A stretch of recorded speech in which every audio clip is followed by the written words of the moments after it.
로마서 7장 24절 한 절 말씀입니다. 하나님께서 우리에게 주신 말씀을 우리 한 목소리로 함께 읽습니다. 오호라 나는 공고한 사람이로다. 이 사망의 몸에서 누가 나를 건져내랴. 아멘. 이렇게 뵈니까 너무 반갑습니다. 텅 빈 예배당에서 저 혼자 이렇게 말씀 전하고 하다가 이렇게 앉아 계시니까 굉장히 설레고 또 기쁘고 행복합니다. 우리가 수요일 저녁에 수요 사경회로 로마서 특강을 함께 나누고 있는데 오늘이 벌써 7번째 시간입니다. 로마서 특강을 시작하고 6번째 말씀을 나누는 동안 온라인으로만 함께 얼굴을 맞대고 공부를 했었는데 이제 오늘 드디어 얼굴을 보고 얼굴과 얼굴을 맞대어서 보고 함께 말씀을 공부하는 시간입니다. 지난 시간까지 로마서 6장까지 말씀을 보았는데 로마서 6장에서 8장까지는 이 성화의 삶을 살아가는 사람들에 대한 이야기라고 말씀을 드렸습니다. 로마서 6장은 성화의 삶을 사는 사람들이 죄 아래에 있어서 그 죄로 인해서 고통받고 힘겨워하고 어려움을 겪는다 말씀을 드렸고 오늘 7장 말씀은 그런 죄 아래 살아가는 사람들의 현실입니다. 이 현실이 너무나 힘들고 어려운데 그럼에도 불구하고 갈등하면서도 한 걸음 한 걸음 계속 나가려고 노력하는 사람들. 그런데 성화의 삶을 살면서 죄와 싸워서 이기는 것이 자신의 노력으로만 됩니까? 해보셨는데 자신의 능력으로 노력으로 되던가요? 그게? 불가능합니다. 그래서 8장에서 성령이 필요합니다.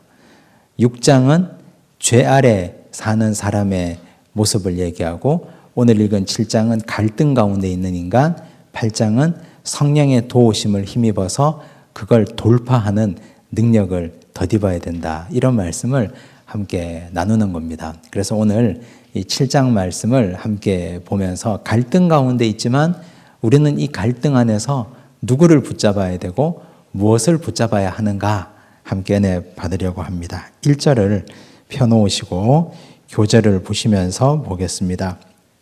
첫 번째 문제입니다. 법 아는 자들은 누구이며 그들은 어떤 괴로움을 겪습니까? 법 아는 자들. 법조인이나 법률적 지식이 있는 사람이 법 아는 자들이 아니고 1절에는 이렇게 말합니다. 우리 1절을 함께 소리내어 읽겠습니다. 형제들아 내가 법 아는 자들에게 말하노니 너희는 그 법이 사람이 살 동안만 그를 주관하는 줄 알지 못하느냐. 법 아는 자들은 어떤 자들을 말하는 것일까요? 여기 이 법은 말하지 않아도 당연히 율법이라는 걸 우리는 미루어 짐작할 수 있습니다. 율법을 아는 자들은 어떤 자들을 말하는 걸까요? 여기서 율법을 아는 자들은 칭의받고 그리고 성화 가운데 살고 있는 사람, 이 사람을 법 아는 자들이라고 말한 것입니다. 출애굽하는 사람들을 한번 상상해 보십시오. 이스라엘 백성들이 출애굽하기 직전에 문설주와 좌우 임방에 피 바르고 그리고 의롭다 하심을 받았습니다. 칭의하심을 받은 거죠. 그리고 나서 그들은 그때는 율법이 없었습니다. 그냥 칭의만 받은 거지. 그리고 나서 출애굽해서 가는 과정에서 율법을 받습니다. 어디에서 받았습니까? 시내산 아래에서. 시내산 아래에서 하나님께서 모세를 통해서 십계명을 주시고 레위기의 율법도 그들에게 그 자리에서 주셨습니다. 그래서 칭의가 먼저 있고 그 다음 율법이 있었습니다. 이 율법은 성화의 삶을 살아가는 과정에 하나님이 주신 것입니다. 율법을 받고 나면 어떤 일이 벌어질까요? 법 없을 때는, 율법이 없을 때는 미처 몰랐던 것이 율법을 알고 나니까 이제는 모든 것이 다 걸립니다. 도둑질하지 말라, 간음하지 말라, 살인하지 말라. 옛날에는 그런 법 없이 살 때는 자기 성질대로 마구 행동했습니다. 눈에 보이는 것이 내가 원하는 것이면 가져와 버리고 율법이 없으니까 마음에 거리낌도 없었죠. 그냥 자기 살고 싶은 대로 마음대로 살았습니다. 우상이 있으면 저기 절한다 그러면 절하면 앞으로 잘 먹고 잘 살 거라고 누가 얘기하면 거기 가서 넙죽 한번 엎드리고 그렇게 살았습니다. 이집트에서 살 때는 율법 없이 살았으니까 마음대로 살았는데 칭의하심을 받고 그리고 율법을 받으니까 불편하기 짝이 없습니다. 법 아는 자들의 삶은 불편한 것입니다. 예수 믿기 전에 우리가 그랬잖아요. 하나님을 만나기 전에 우리의 삶은 그냥 닥치는 대로 살았어요. 그냥 하나님 만나기 전에는 내가 원하는 대로 내 성질대로 화내고 싶으면 화내고 소리 지르고 싶으면 소리 지르고 그냥 원하는 대로 마구 살았습니다. 자기 기질대로 생겨 먹은 대로. 그런데 율법을 알고 나니까 하나님 말씀을 배우고 나니까 이것도 하면 안 된다. 저것도 하면 안 된다. 그래도 그냥 했어요. 근데 집에 안 좋은 일이 생겨요. 자꾸 나한테 불편한 일이 생겨요. 그럼 어떤 마음이 듭니까? 내가 율법을 안 지켜서 그런가? 성경대로 살지 않아서 그런가? 그런 마음의 자책과 한심하다는 생각이 자꾸 드는 거예요. 불편한 겁니다. 율법을 알고 나니까. 법 아는 자들은 불편합니다. 두 번째 특징이 법 아는 자들은 마음에 갈등이 일어납니다. 알긴 아는데 행동은 안 따라주고 머리로는 아는데 삶은 안 받쳐주니까 얼마나 괴롭습니까? 모를 때는 그냥 몰라서 그렇게 했는데 이제는 머리가 굵어졌는데 행동은 그렇게 안 따라가니까 괴로운 거예요. 성화의 삶을 사는 우리 인간 실존과 우리의 존재를 여기서 그대로 설명하고 있는 것입니다. 불편하죠? 그리고 갈등하죠. 그런데 불편한 것과 갈등하는 것이 무조건 나쁜 것이 아닙니다. 왜 나쁜 것이 아니냐? 마음속에 갈등이 일어난다는 것은 아주 중요한 한 가지 증거가 되기 때문에 그렇습니다. 사람들은 자기가 성령을 받았는지 받지 않았는지 잘 몰라요. 그리고 성령 받았는지 성령 받지 않았는지 궁금하게 여깁니다. 목사님 혹시 제가 성령을 받았을까요? 안 받았을까요? 저한테 와서 묻는 사람도 있습니다. 그런데 그분이 진짜 성령을 받았느냐 받지 않았느냐 하는 건 방언을 하거나 병 고침의 은사가 있거나 예언의 은사가 있거나 이런 것으로 판단하는 것이 아니고 가장 중요한 판단의 근거는 갈등이 있느냐 하는 것입니다. 마음속에 내적 갈등이 있느냐. 말씀이 마음속에 주어질 때 머리로는 아는데 행동은 안 따라줘서 지키고 싶으나 지키지 못한 갈등이 마음속에 매일같이 일어나고 있으면 마음속에 성령이 함께 하시는 것입니다. 그래서 법을 안다 하는 건 무조건 거추장스럽고 무조건 불편하고 무조건 갈등이 있어서 힘들다 이것이 아니고 성령께서 나에게 이런 은총을 주시는구나. 결국 이 갈등이 의미 있는 갈등이 되기 위해서는 갈등하다가 최후에는 어떻게 돼야 됩니까? 이겨야죠. 이 갈등을. 그런데 자기 힘으로 승리할 수 있습니까? 없습니까? 없잖아요. 그래서 성령이 필요한 것입니다. 성령의 도움이. 다음 주에 우리가 8장을 공부할 텐데 도대체 성령은 어떤 영이기에 갈등하는 우리를 건져주시는가? 그걸 우리가 공부하게 될 겁니다.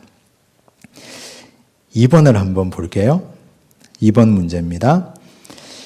율법의 한계는 무엇이며 율법에서 벗어나기 위해서는 어떤 조건이 필요합니까? 재미있는 비유를 했어요. 율법의 한계 그리고 율법에서 벗어나기 위해서 어떻게 해야 되는가? 2절과 3절을 제가 읽을게요. 남편 있는 여인이 그 남편 생전에는 법으로 그에게 매인바 되나 만일 그 남편이 죽으면 남편의 법에서 벗어나느니라. 그러므로 만일 그 남편 생전에 다른 남자에게 가면 음녀라. 그러나 만일 남편이 죽으면 그 법에서 자유롭게 되나니 다른 남자에게 갈지라도 음녀가 되지 아니하느니라. 남자분들 굉장히 불쾌하고 기분 나쁘게 들리시죠? 남자가 죽어야 남편이 죽어야 여인이 그 남편의 법에서 벗어난다. 이렇게 말했기 때문에 내가 무슨 부인을 내 아내를 그렇게 얽매고 괴롭히고 함부로 하는 것도 아닌데 왜 바울은 이런 말을 썼느냐? 여기서 이 남편은 그냥 우리가 남편, 아내 할 때 그런 부부관계가 아니고 여기서 말하는 남편은 뭘 의미하는 것일까요? 율법이죠, 율법. 율법입니다. 아내는 우리 자신을 얘기하는 것이고, 그러면 율법이 우리를 이렇게 갈등하게 하고 괴롭게 하고 불편하게 하는데 여기서 벗어나기 위해서는 율법이 죽어 없어져야 되잖아요. 그러면 간단한 거 아닙니까? 남편이 죽어 없어지면 아내가 그 남편의 법에서 자유롭게 되는 것처럼 나를 괴롭게 하는 율법에서 벗어나기 위해서는 율법이 죽어 없어지면 됩니다. 그런데 하나님이 주신 이 율법이 없어질 수 있나요? 없습니까? 하나님이 주신 율법은 결코 없어질 수 없습니다. 하나님이 모세를 통해서 십계명의 이 10가지 계명을 주셨고 모세 오경도 주셨고 성경 말씀을 주셨는데 이것이 없어지는 것이 가능합니까? 천지는 없어지더라도 내 말은 결코 사라지지 않을 것이다. 어제나 오늘이나 내일토록 영원토록 변함없을 것이다. 말씀하셨는데 율법이 없어집니까? 율법이 없어지지 않습니다. 그러면 우리가 거기서 자유롭게 되는 방법은 또 다른 방법은 한 가지밖에 없습니다. 율법이 없어지지 않으니까 거기서 자유롭게 되기 위해서는 내가 어떻게 돼야 됩니까? 율법이 죽지 못하니까 내가 죽으면 되죠. 내가 죽어 없어지면 율법에서 자유로워집니다. 이해되십니까? 바울은 이 이야기를 여기서 숨겨두고 있는 것입니다. 다시 2절을 보면요. 남편 있는 여인이 그 남편 생전에는 법으로 그에게 매인바 되나 만일 그 남편이 죽으면 남편의 법에서 벗어나느니라. 그 다음 생략하고 있는 게 우리는 이렇게 말을 만들 수 있어요. 율법은 하나님이 정하신 것이니 율법이 없어지지는 않으니 율법에서 벗어나기 위해서는 네가 죽어야 된다. 이 말을 여기에 숨겨두고 있는 것입니다. 우리가 죽으면 돼요. 우리가 죽는 방법이 어떤 방법입니까? 어떻게 해야 우리가 죽을 수 있습니까? 우리 지난 6장에서도 했는데 4절 한번 볼게요. 4절에서 우리가 죽는 방법을 이렇게 말하고 있습니다. 4절 한 목소리로 읽습니다. 시작. 그러므로 내 형제들아 너희도 그리스도의 몸으로 말미암아 율법에 대하여 죽임을 당하였으니 이는 다른 이 곧 죽은 자 가운데서 살아나신 이에게 가서 우리가 하나님을 위하여 열매를 맺게 하려 함이라. 좀 복잡하게 보이죠. 근데 여기서 중요한 말씀만 제가 세 구절을 떼놓았습니다. 교재 보십시오. 4절을 설명해 보십시오. 이랬죠. 여기 보니까 그리스도의 몸으로 말미암아 율법에 대하여 죽임을 당하였으니 열매를 맺게 하려 함이라. 이게 중요한 구절이에요. 그런데 여기 하나 빠진 게 있죠. 성경에 있는 걸 제가 빠뜨린 게 있는데 그리스도의 몸으로 말미암아 앞에 너희도라는 말이 빠져 있습니다. 너희도 그리스도의 몸으로 말미암아 율법에 대하여 죽임을 당하였다. 이게 무슨 뜻일까요? 그리스도의 몸으로 말미암아 율법에 대하여 죽임을 당하였다. 이게 무슨 뜻일까요? 읽어도 도무지 무슨 뜻인지 모르겠을 때는 6장 5절을 한번 보시겠습니다. 우리 지난주에 공부했던 6장 5절입니다. 함께 읽습니다. 만일 우리가 그의 죽으심과 같은 모양으로 연합한 자가 되었으면 또한 그의 부활과 같은 모양으로 연합한 자도 되리라. 같은 모양. 기억나십니까? 지난주에 제가 핏대 올려가면서 설명했던 이 구절인데 그의 죽으심과 같은 모양으로 죽은 자가 되고 연합한 자가 되고 그랬잖아요. 여기서 죽는다는 것은 예수님의 죽으심과 우리가 같은 모양으로 죽어버려야 된다는 뜻입니다. 지난주에 말씀드린 그대로예요. 예수님이 십자가에서 어떻게 돌아가셨습니까? 벌거벗겨서 돌아가셨습니다. 머리에 가시면류관을 써서 피가 흘러서 눈을 적시고 앞을 못 볼 정도로 피가 많이 흘렀습니다. 예수님이 십자가에 달리시기 전에 이미 예수님은 짐승의 뼈가 달려있는 채찍에 맞아서 예수님의 척추가 어스러지고 예수님의 살점이 다 뜯겨나갔습니다. 온몸에 피가 다 흘렀습니다. 십자가에 달려서는 손과 발에 못이 박혔습니다. 그 몸무게에 못 이겨서 살점이 찢겨져 나갑니다. 허리에는 창이 들어왔습니다. 피는 다 흘렀고 물은 다 흘렀습니다. 예수님은 그렇게 비참하게 돌아가셨습니다.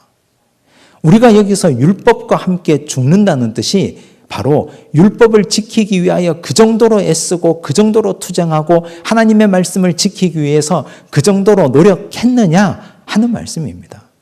그렇게 하나님의 말씀을 지키기 위하여 우리 몸과 우리 영혼이 만신창이가 되기까지 애를 써봤느냐 하는 뜻입니다.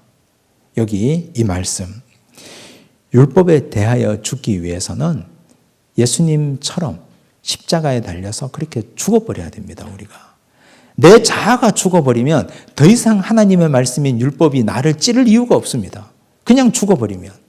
바울이 그랬죠. 나는 날마다 죽노라 고백한 것처럼 내가 죽어버리면 말씀에 더 이상 찔릴 이유도 없고 갈등할 이유도 없고 내 육신의 자아와 영의 자아가 싸울 이유도 없습니다. 죽어버리면 끝나는 겁니다. 매일같이. 그래서 우리가 마음속에 갈등이 일어날 때는 예수님께서 십자가에 달려 돌아가신 그 모습을 생각하고 예수께서 나를 위해서 죽으신 것처럼 나도 죽자. 내 성질도 죽고 내 의지도 죽고 내 자아도 죽고 욕심도 죽고 정욕도 죽고 십자가에 달려 죽어버리자. 그게 잘 되지 않으면 그걸 위해서 애쓰고 피투성이가 되기까지 노력하셔야 됩니다. 그런데 그게 인간의 노력으로만은 어렵고 불가능하기 때문에 성령의 도우심이 필요하다는 뜻입니다. 그 말이죠. 자, 그런데 우리가 그리스도의 몸으로 말미암아 율법에 대하여 죽임을 당하면 죽고 나면 어떤 결과가 일어납니까? 그 다음이 4절에 중요한 구절이 있죠. 열매를 맺게 하려 함이라. 죽으면 반드시 열매가 있습니다. 신비롭죠? 예수님도 그랬습니다. 예수님이 죽은 후에 열매가 얼마나 많이 맺혔습니까? 요한복음 12장 24절을 보시면 이렇게 얘기하죠. 함께 읽습니다. 내가 진실로 진실로 너희에게 이르노니 한 알의 밀이 땅에 떨어져 죽지 아니하면 한 알 그대로 있고 죽으면 많은 열매를 맺느니라. 예수님이 한 알의 밀알로 땅에 떨어져 죽어 주셨기 때문에 거기서 많은 열매가 일어났죠. 그래서 우리도 율법과 함께 십자가에 못 박혀 내 정과 욕심과 자아와 정욕을 죽여버리면 열매가 나타납니다. 선한 열매가. 예수 믿는 사람은 좋은 열매를 맺어서 주변 사람들과 이웃들과 가족들에게 나누어 줘야 되는데 좋은 열매, 선한 열매를 많이 맺는 사람은 자아를 죽인 사람들입니다. 욕심을 죽인 사람들. 그렇지 않고 죽이지 않으면 열매가 일어날 여지가 없습니다. 열매를 맺을 여지가 없습니다. 내가 그거 다 따먹고 있기 때문에. 죽고 썩어져야 열매가 맺힙니다. 에베소서 5장 말씀을 보면 열매에 대해서 이렇게 또 얘기합니다. 에베소서 5장 8절에서 10절을 한번 보실게요. 한 절씩 한번 봅니다. 우리 함께 읽습니다. 너희가 전에는 어둠이더니 이제는 주 안에서 빛이라. 빛의 자녀들처럼 행하라. 빛의 열매는 모든 착함과 의로움과 진실함에 있느니라. 주를 기쁘시게 할 것이 무엇인가 시험하여 보라. 빛의 열매라 그랬죠. 전에는 어둠이었는데 이제는 빛이라 그랬고 빛의 열매가 이러한 것이다. 열거하고 있습니다. 열매는 금방 맺힙니까? 금방 달립니까? 그렇지 않습니다. 빛의 열매라는 것은 빛으로서의 삶을 오랫동안 살아내야 빛의 열매가 맺히는 것입니다. 어둠의 자식이다가 나중에는 빛의 자녀가 되어서 그 빛의 자녀로 오랫동안 살아내고 빛 가운데 거하면서 자아를 죽이고 영을 하나님 말씀에 복종시키며 살다 보면 열매가 맺힙니다. 자연스럽게 시간이 가면 금방 열매가 달리지 않습니다. 그래서 신앙생활이 한두 해, 하루 이틀 한다고 결코 열매가 맺히는 법이 없습니다. 그 말씀을 우리에게 주고 있습니다. 4번입니다. 4번 문제 읽습니다. 율법에 대하여 죽음으로 율법에서 벗어난 자들이 살아가는 새로운 삶의 방식은 무엇입니까? 율법이 죽지 못하니까 내가 죽는다 그랬죠. 내가 죽어야 율법에서 벗어난다 그랬죠. 근데 내가 죽는 방식은 십자가에 달려 예수께서 죽으신 것처럼 우리도 율법을 지키기 위해 애쓰고 힘쓰다가 노력하고 또 노력하다가 피투성이가 되어서 십자가에 달려 죽어야 된다. 그 말씀을 드렸는데 그런 자들이 앞으로 살아가는 삶의 새로운 방식 6절입니다. 제가 읽습니다.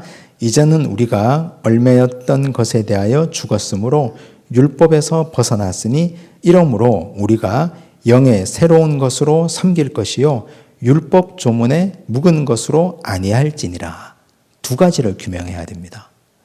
이제 율법에 대해서 죽었어요. 그럼 이제 우리가 어떻게 살 것인가? 영의 새로운 것으로 살겠죠. 이 영은 무엇입니까? 성령을 의미하죠. 성령이 우리를 인도하는 방식이 우리의 새로운 삶이 된다는 뜻입니다. 그런데 이것은 아무도 어떤 방식이 펼쳐질지 모릅니다. 성령은 워낙 다양한 방식으로 역사하시니까.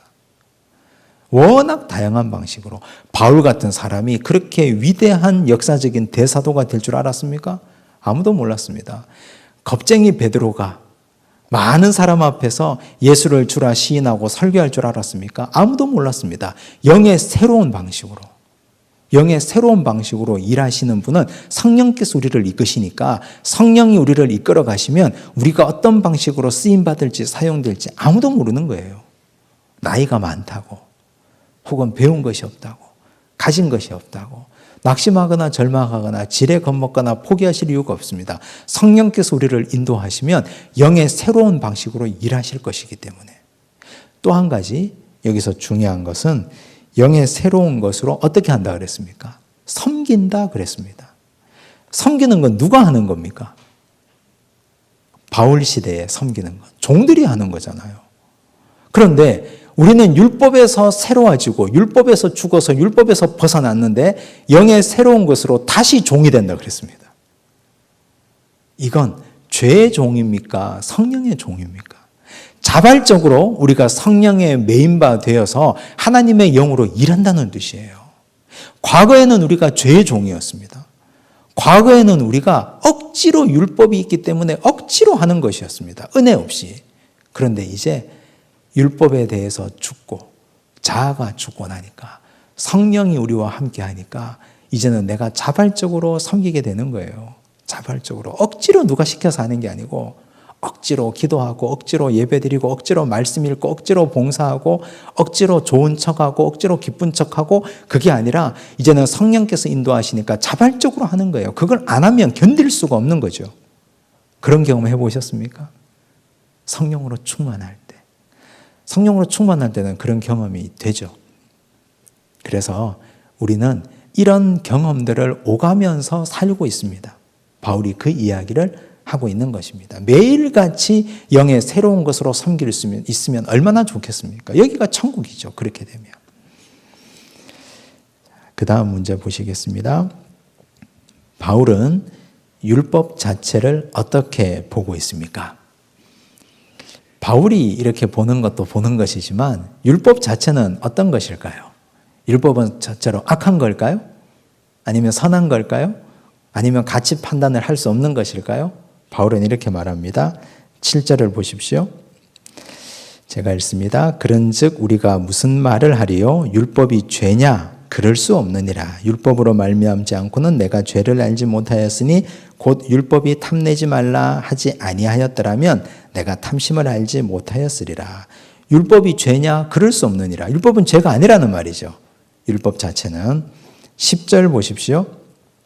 생명에 이르게 할 그 계명이 내게 대하여 도리어 사망에 이르게 하는 것이 되었도다. 원래는 계명이 어떤 계명이라고요? 생명에 이르게 하는 계명.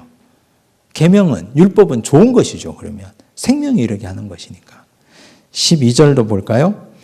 이로 보건대 율법은 거룩하고 계명도 거룩하고 의로우며 선하도다. 좋은 말은 여기 다 써놨죠. 그래서 율법은 원래 악한 것이 아니었어요. 율법은 이렇게 의롭고 거룩하고 선하고 좋은 것이었어요. 율법이 죄도 아니었습니다. 생명에 이르게 하는 계명이었습니다. 그런데 율법은 원래 좋은 것이었는데 사탄이 율법을 가지고 사람에게 장난질을 칩니다. 볼까요? 2번입니다. 죄가 기회를 타서 계명으로 말미암아라는 말의 의미가 무엇입니까? 8절하고 11절에 보면 똑같은 말이 반복되는데요. 8절 한번 같이 읽습니다. 시작. 그러나 죄가 기회를 타서 계명으로 말미암아 내 속에서 온갖 탐심을 이루었나니 이는 율법이 없으면 죄가 죽은 것임이라. 11절도 읽습니다. 시작. 죄가 기회를 타서 계명으로 말미암아 나를 속이고 그것으로 나를 죽였는지라. 어떤 느낌이 드십니까? 죄라는 놈이 율법을 이용해 먹었다는 느낌이 들지 않습니까? 그렇죠? 8절과 11절에 똑같이 나오는 말이 죄가 기회를 타서 계명으로 말미암아 이 말입니다. 죄가 기회를 타서 계명으로 말미암아.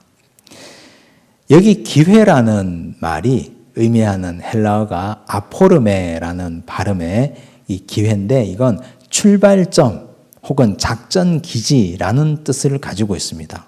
즉 기회는 출발점, 작전 기지라는 뜻을 가지고 있습니다.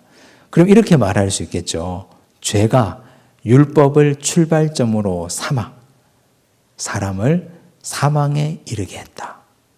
죄가 율법을 작전 기지로 삼아 사람을 죄에 빠뜨려서 사망에 이르게 했다. 이렇게 말할 수 있겠죠. 그런데 우리는 이해가 되지 않습니다. 좀 전에 우리가 봤잖아요. 율법은 선하고 의롭고 좋은 것이고 생명으로 인도하는 것이라 했는데 이게 어떻게 죄에 의해서 이렇게 뒤바뀌어지고 농락될 수 있을까? 과연 그런 일이 일어났을까? 일어났습니다. 성경에 보면. 진짜 그런 일이 일어났습니다. 예수님 시절에 보면. 예수님 시절에 보면 유대인들이 율법을 가지고 얼마나 많이 장난질을 쳤는지 모릅니다. 특히 안식일 계명을 가지고. 마가복음 3장 1절과 2절을 한번 보시면요. 이렇게 되어 있습니다. 함께 읽습니다. 예수께서 다시 회당에 들어가시니 한쪽 손 마른 사람이 거기 있는지라. 사람들이 예수를 고발하려 하여 안식일에 그 사람을 고치시는가 주시하고 있거늘. 예수님께서 안식일에 회당에 들어갔어요. 그런데 거기에 한쪽 손이 뒤틀려 가지고 말려서 부끄러워서 사람들에게 드러내지도 못하고 오랫동안 손을 헝겊으로 혹은 천으로 둘둘 말아가지고 가슴 품에 이렇게 숨겨놓고 있는 한 사람이 있었습니다. 그런데 예수께서 안식일에 들어오니까 사람들은 한 가지를 주목해서 보고 있었습니다. 예수님의 평소의 성향과 예수님 하신 일로 봐서는 지금이 안식일이건 어떤 날이건 상관없이 그 사람이 한쪽 손 마른 걸 보면 고쳐줄 것이다. 사람들은 확신하고 있었습니다. 그런데 만약 그렇게 되면 그것은 그 당시 유대인 랍비들이 정한 안식일 계명을 어기는 것이 됩니다.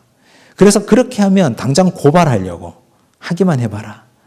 이 사람 고쳐주기만 해봐라. 그러면 고발하려고 딱 보고 있었던 거죠. 그런데 이 계명이 원래는 10계명에서 왔잖아요. 안식일을 기억하여 거룩히 지키라. 10계명의 네 번째 계명 아닙니까? 안식일을 기억하여 거룩히 지키라.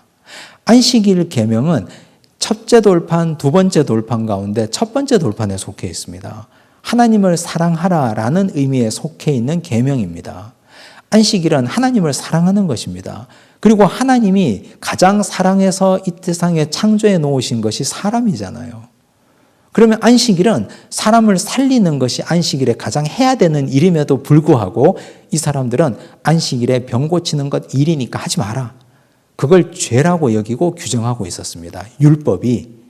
그러면 사탄이 이 율법을 가지고 작전기지로 삼아서 여기를 출발점으로 삼아서 사람들을 병들게 하고 죄짓게 하고 결국 그런 죄에 빠지게 해서 사람들을 사망으로 끌고 갔다는 증거입니다. 그렇잖아요. 성경에서. 예수님은 이걸 눈뜨고 보고 계십니까? 주님은 절대로 그렇게 보고 계시지 않죠. 마가복음 3장 5절입니다.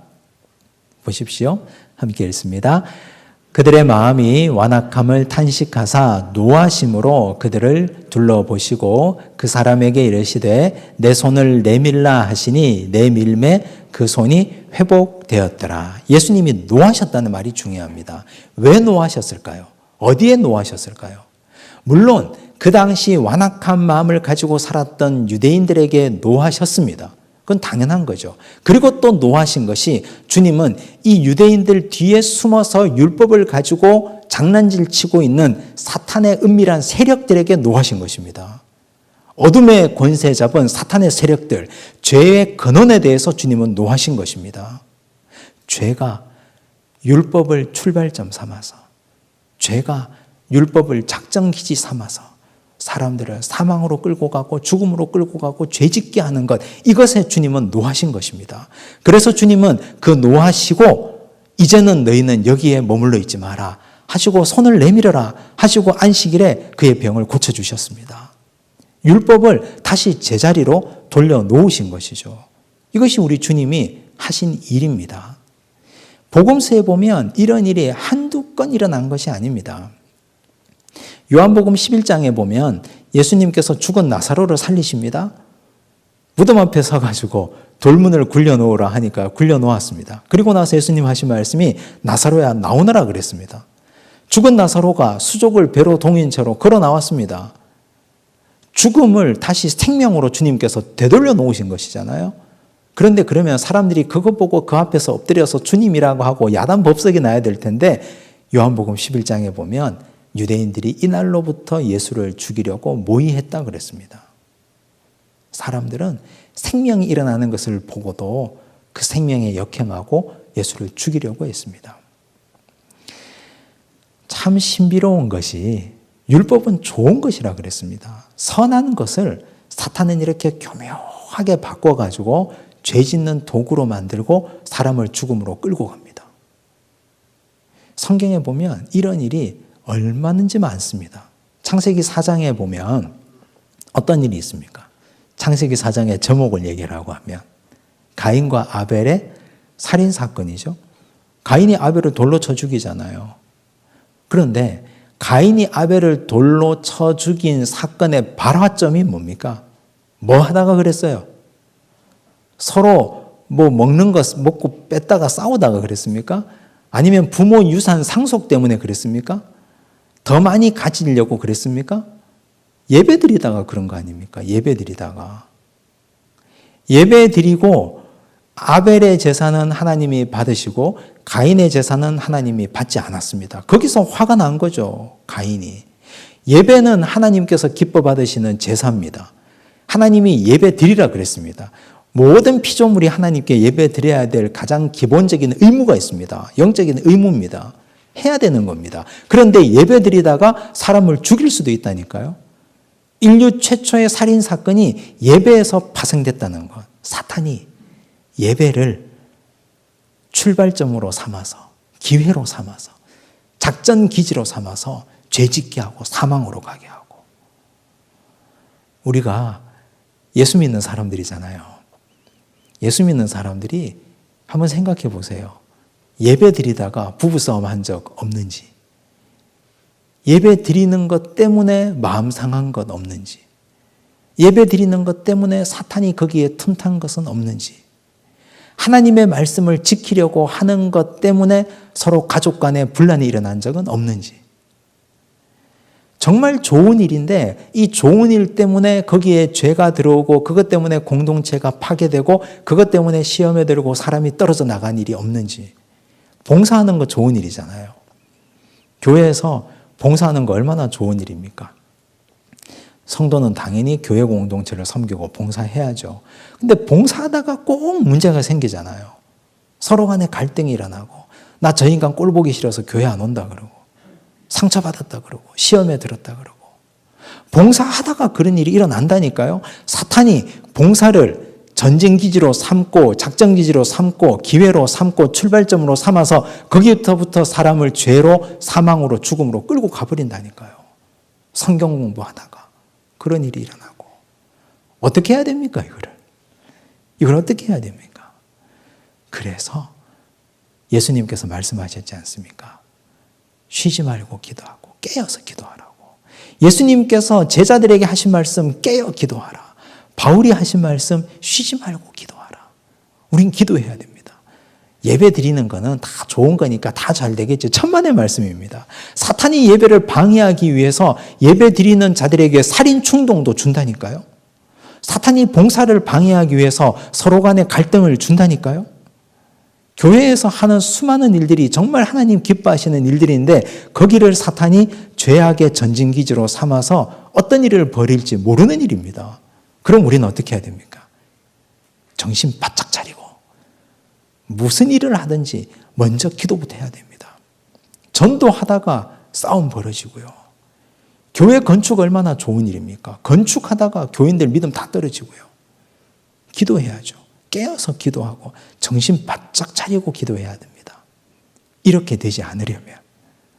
그래서 바울이 죄가 기회를 타서 계명으로 말미암아 이런 얘기를 하고 있는 거예요. 죄가 우리 가운데는 어떤 경로를 타고 들어올지 모르는 일입니다. 정신 차리셔야 됩니다. 3번입니다. 율법의 기능은 무엇입니까? 13절 제가 읽습니다. 그런즉 선한 것이 내게 사망이 되었느냐? 그럴 수 없느니라. 오직 죄가 죄로 드러나기 위하여. 요거 줄 치세요. 죄가 죄로 드러나기 위하여. 선한 그것으로 말미암아 나를 죽게 만들었으니 이는 계명으로 말미암아 죄로 심히 죄되게 하려 함이라. 이것도 줄 치세요. 계명으로 말미암아 죄로 심히 죄되게 한다. 죄가 죄되는 것, 죄로 심히 죄되게 한다. 말장난 같죠? 무슨 뜻일까요? 사람들은요, 죄가 죄인지 모르는 사람이 진짜 많습니다. 자기가 죄 짓고도 태연하게 그냥 사는 사람이 정말 많습니다. 왜 그럴까요? 말씀에 자기를 비춰보지 않으니까 그런 거예요. 죄가 죄되고 죄가 심히 죄되는 것은요, 이건 말씀 붙들고 사는 사람에게만 일어나는 특권입니다. 말씀 붙들고 살아야 죄구나. 내가 오늘도 죄지었구나. 내가 오늘도 나는 어쩔 수 없는 죄인이구나. 이걸 깨닫는 거예요. 이 정도면 괜찮지 뭐. 이 정도면 나는 할 만큼 하고 꽤 괜찮은 사람이지. 이러면 투쟁하지 않는 사람이에요. 말씀 붙들고 살아내지 않는 사람은 자기를 괜찮다고 여깁니다. 이 정도면 괜찮다고. 그런데 죄가 죄되고 죄가 심히 죄되는 사람은, 그걸 느끼는 사람은 말씀으로 믿음 생활을 하는 사람이에요. 갈등 가운데 있는 사람. 이것도 진짜 성도만 이렇게 느끼는 겁니다. 말씀을 가지고 자기를 비추고 성찰하는 자가 느끼는 거지, 그렇지 않은 자는 평생 가도 이거 못 느낍니다. 어떻게 느낍니까 이게? 칭의 받고 성화의 삶을 사는데 말씀을 붙들고 살면서 말씀이 나를 계속해서 찔러 쪼개는 이걸 느끼는 것은 말씀 앞에 사는 자만 느끼는 것입니다. 그 다음 문제입니다.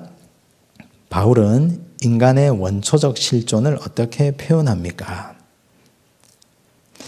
바울은 인간의 원초적 실존을 이렇게 표현하고 있어요. 14절, 15절 제가 읽을게요. 우리가 율법은 신령한 줄 알거니와 나는 육신에 속하여 죄 아래에 팔렸도다. 강력한 표현을 썼죠. 바울이 죄 아래 자기가 팔렸다 그랬어요. 내가 행하는 것을 내가 알지 못하노니 곧 내가 원하는 것은 행하지 아니하고 도리어 미워하는 것을 행함이라. 이 바울의 이 말을요, 이대로 우리가 받아들이면 바울이 무슨 큰 죄를 지었구나. 죄 아래 팔려가지고 바울이 이제 큰일 났구나. 이제 바울이 타락해서 이제 죽을 죄를 지었구나. 이렇게 생각하시면 안 됩니다. 바울이 여기에 말하는 건 갈등하고 있다는 것입니다. 자기가. 하나님의 말씀과 자기 마음속에 일어나는 죄의 욕심 가운데서 계속해서 갈등하고 있다는 것입니다. 바울이 이걸 느끼는 까닭은 자기 내면을 계속해서 성실하게 성찰하기 때문에 이걸 느끼는 겁니다. 이걸 성찰하지 않으면 느끼지도 못합니다. 깨닫지도 못합니다. 어떻게 깨닫습니까? 바울 정도만 되면 잘 산다고 느끼죠. 그런데 바울이 자기가 죄 아래 팔렸다고 고백하는 이유는 자기 자신을 살피기 때문에 그렇습니다. 이제 우리가 좀 본격적으로 살펴봐야 될 게 죄인데요. 그 다음 페이지, 교재 그 다음 페이지 보시면 죄의 실체가 무엇입니까? 죄의 실체가 뭘까요? 자, 17절과 20절인데요. 17절 한번 봅시다. 제가 읽습니다. 이제는 그것을 행하는 자가 내가 아니요 내 속에 거하는 죄니라. 죄가 어디 안에 있다 그랬어요? 내 속에 거한다 그랬어요. 거한다. 거한다는 말이 무슨 뜻입니까? 거자가 한자로 살 거자 아닙니까? 살 거자. 죄가 내 속에 산다 그랬어요. 마치 사람처럼. 요한복음 15장 말씀에 보면 주의 말씀이 내 안에 거하고 내가 주 안에 거하면 우리는 그로 인해서 많은 열매를 맺는다 그랬잖아요. 주님도 내 안에 거하시기를 원하고 죄도 내 안에 거하기를 원해요. 누구를 모셔야 될까요? 당연히 주님을 모셔야 되죠. 그런데 우리는 죄가 내 안에 거하는 걸 시시각각으로 보고 있습니다. 죄가 아예 집 짓고 살고 있습니다. 편안하게 넓은 집 짓고 우리 마음 안에서 우리 영혼 안에서 편안하게 살고 있어요. 아무도 내쫓지 않으니까. 우리가 그거 내쫓으려고 투정하지 않으니까 죄가 갈수록 영역을 넓히고 있어요. 죄가. 20절 보십시오. 만일 내가 원하지 아니하는 그것을 하면 이를 행하는 자는 내가 아니요 내 속에 거하는 죄니라. 인격의 주체가 원하지 않는 짓을 나도 모르게 하고 있는 거예요. 그건 뭡니까? 이미 죄가 내 안에서 나를 지배하는 능력이 되었다는 뜻이에요. 그렇죠? 나는 이렇게 하고 싶지 않았는데 나도 모르게 입에서 욕이 튀어나와 버렸어요. 나는 손찌검 하고 싶지 않았는데 나도 모르게 주먹이 먼저 나가버렸어요. 그럼 내 속에 죄가 거해서 넓은 집을 짓고 내 인격과 다른 인격이 내 속에서 나오는 거죠. 그럼 어떻습니까? 나는 이미 심각한 상태예요. 나는 이렇게 살고 싶지 않은데 자꾸만 이렇게 살고 있는 거예요. 그러면 이미 내 속이 죄가 나를 지배하고 있다는 사실.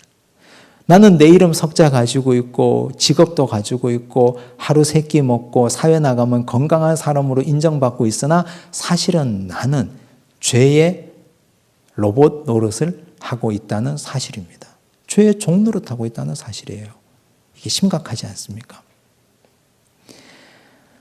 우리가 아까 전에 말했던 창세기 4장으로 다시 돌아가 보면 창세기 4장에 6절과 7절 말씀이 있습니다.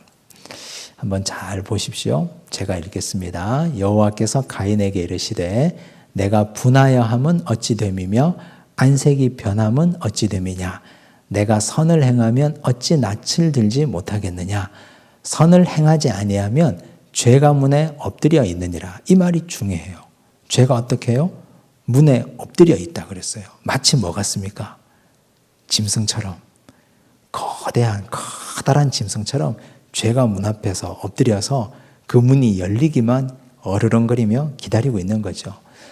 죄가 너를 원하나? 죄는 우리를 원한다 그랬어요. 그런데 마지막 말이 중요하죠. 너는 죄를 다스릴지니라. 어떤 느낌이 드십니까? 죄가 문 앞에 엎드려져 있고 죄가 나를 원한다. 또 아까 로마서 말씀에서 죄가 우리 마음속에 거한다. 사람 같지 않으세요? 제가 자주 말씀드리는 거, 죄는 인격입니다. 죄는 마치 사람처럼 자랍니다. 죄가 우리를 원하고, 죄가 우리 마음속에 거하고, 죄가 우리 문 앞에 엎드려져 있고. 그런데 진짜 중요한 것은 하나님이 이거 가인한테 하신 말씀이거든요. 가인이 아벨을 죽이고 싶은 살인 충동이 일어나고 있을 때 그때 하나님이 가인에게 하신 말씀이 이 말씀입니다. 죄가 문에 엎드려져 있고 죄가 너를 원하지만 너는 죄를 다스릴지니라. 하나님이 너는 죄를 다스릴지니라라고 말씀하신 이유가 무엇입니까? 다스릴 수 있는 능력이 있다는 뜻입니까? 없다는 뜻입니까? 없으면 이런 말씀 왜 하시겠습니까? 너 속에는 이미 죄를 다스릴 수 있는 능력을 내가 이미 주었다. 그런데 왜 시시각각 판판이 죄에게 지고 살고 있느냐? 너는 너 속에 있는 죄와 싸워 이길 수 있는 능력을 끄집어내서 죄를 쫓아내라. 죄를 몰아내라. 너의 문 앞에 엎드려서 너를 삼키려고 하고 있는 죄를 이겨내라. 이 말씀을 하나님이 하시는 것입니다. 어떻게 우리가 죄와 싸워 이길 수 있을까요? 성령의 능력으로. 성령의 도움이 필요합니다.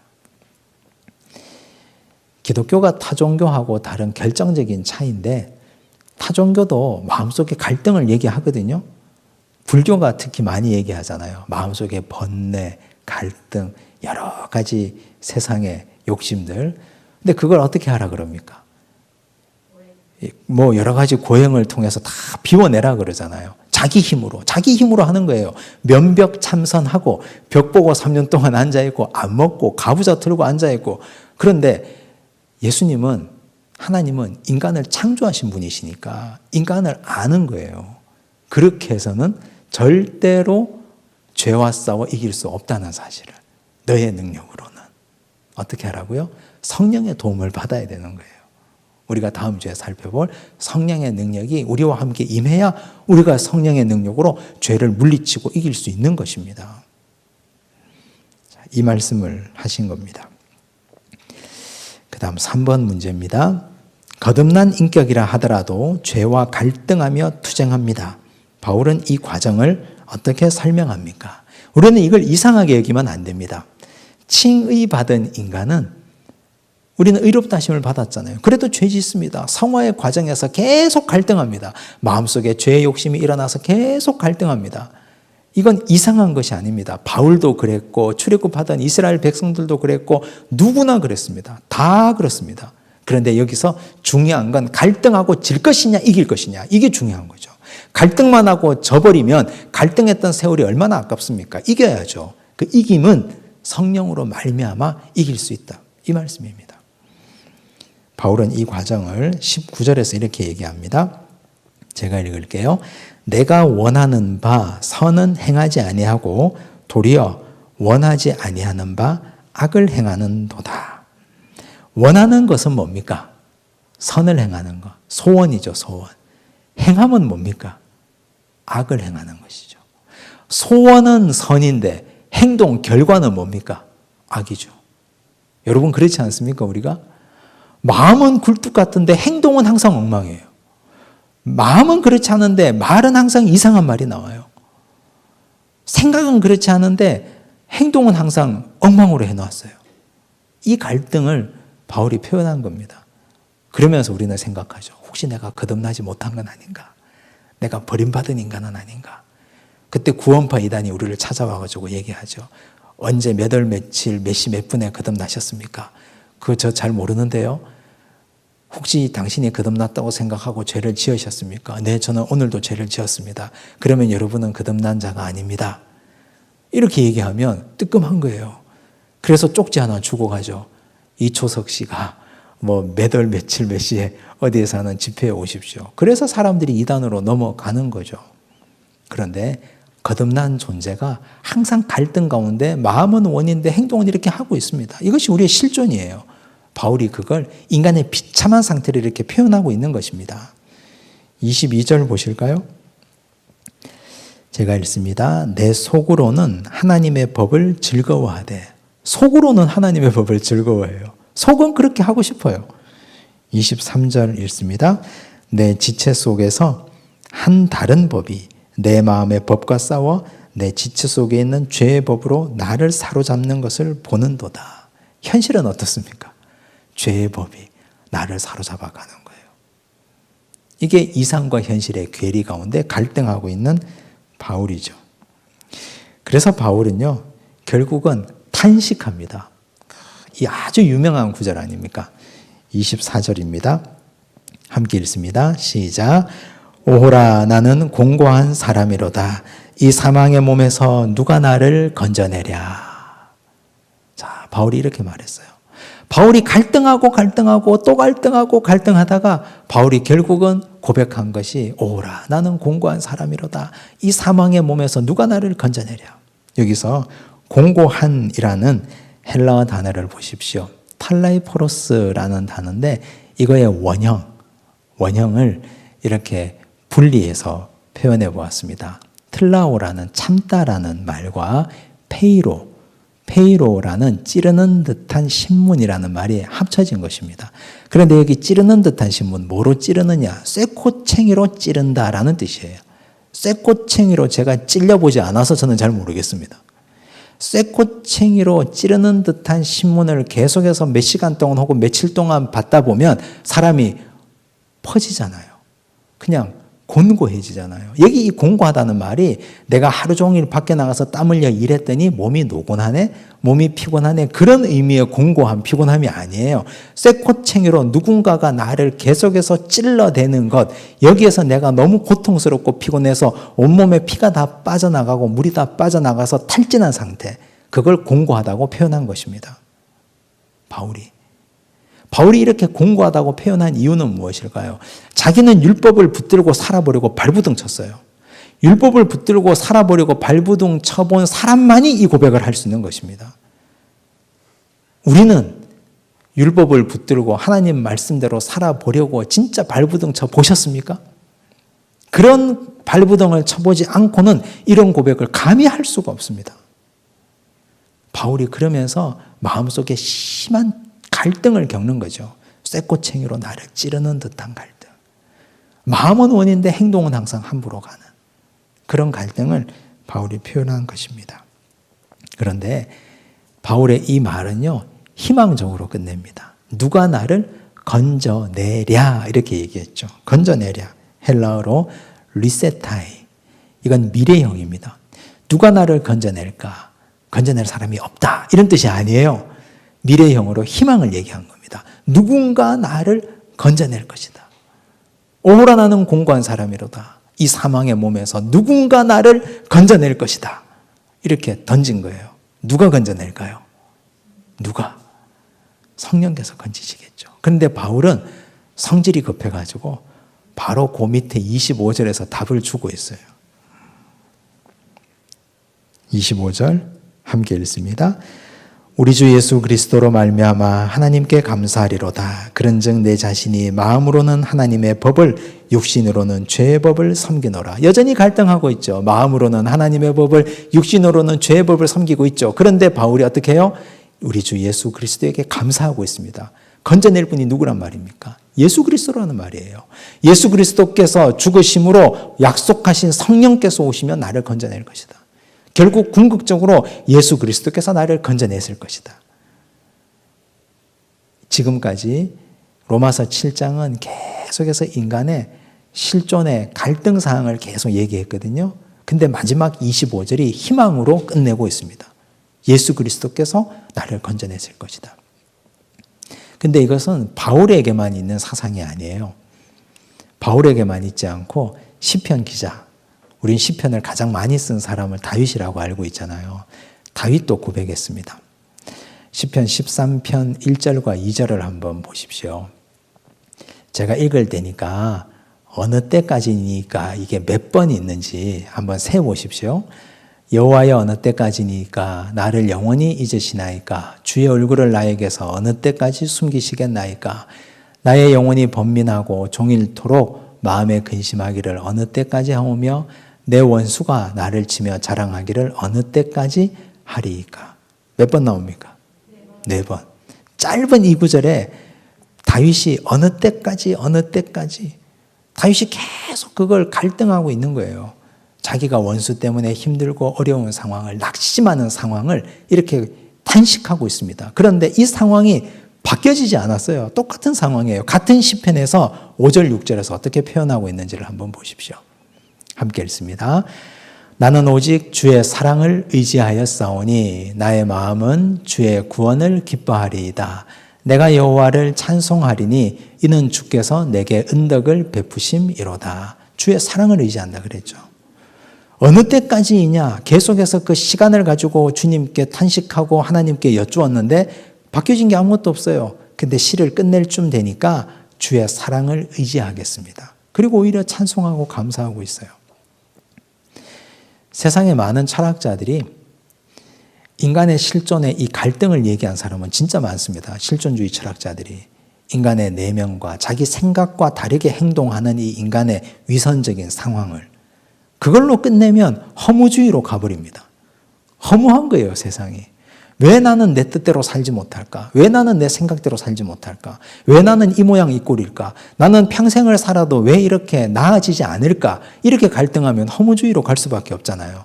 그런데 기독교 신앙이 허무주의가 아닌 이유는 바울이 여기서 예수 그리스도를 찾기 때문입니다. 예수 그리스도가 우리의 희망이고 예수 그리스도의 사랑이 우리의 소망이고 그가 주시는 성령이 우리에게 위로자가 되시기 때문입니다. 그래서 우리는 여기서 새로운 희망을 얻을 수 있습니다. 기억하시기 바랍니다.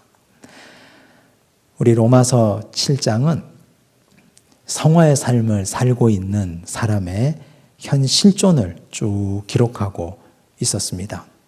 성화의 삶을 살고 있는 사람, 한마디로 얘기해서 바울이 1절에서 그랬죠. 법을 아는 사람이라 그랬죠. 법 아는 사람. 법 아는 사람은 갈등도 하고 그리고 불편합니다. 그것 때문에 너무 괴롭습니다. 율법이 나를 찌릅니다. 율법을 죽일 수는 없고 내가 죽어야 됩니다.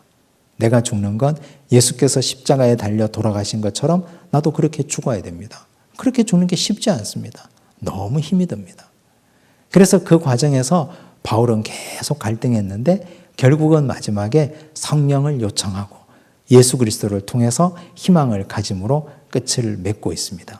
그런데 우리가 살펴본 거 죄와 율법이 얼마나 무서운 것인지 봤습니다. 죄가 율법을 자신의 출발지로 작전기지로 삼으면 사람을 죽음으로 사망으로 끌고 갈 수 있다 그랬죠. 이건 율법뿐만 아니라 우리가 교회에서 하는 모든 영적인 행위가 사탄에게 사로잡히면 그렇게 될 수 있습니다. 깨어 기도해야 된다고까지 말씀드렸습니다. 이제 오늘 7장을 이렇게 정리를 하겠습니다. 집에 돌아가셔서 로마서 7장을 다시 정독하시고 한 번 더 살피시고 복습하시고 8장이 너무너무 중요합니다. 8장은 로마서 전체의 가장 중요한 핵심입니다. 여러 번 읽고 오시면 좋겠습니다. 기도하겠습니다. 하나님 아버지 감사합니다. 인간의 실존은 이렇게 연약하고 부족합니다. 마음은 원인데 육신은 죄의 법을 쫓아 살고 있습니다. 바울도 그런 자신의 인간 실존의 연약함을 고백했습니다. 오라 나는 공고한 사람이로다. 누가 나를 이 사망의 몸에서 건져내랴 고백하고 결국은 나를 건지시는 이는 우리 주 예수 그리스도임을 고백하고 있습니다. 주님, 오늘 우리가 이 사망의 몸에서 나를 건져 주시리가 예수님 한 분뿐임을 기억하게 하여 주시고 예수님 한 분으로 인하여 믿음 생활, 신앙생활, 앞으로 믿음의 모든 경주를 달려가도록 축복하여 주시옵소서. 죄는 율법을 전진기지로 삼아서 우리를 사망으로 끌고 갑니다. 죄는 믿음 생활에 꼭 필요한 것을 전진기지로 삼아서 우리를 죽음으로 끌고 갑니다. 깨어서 죄가 어디에 숨어 있는지 분별하도록 하여 주시옵소서.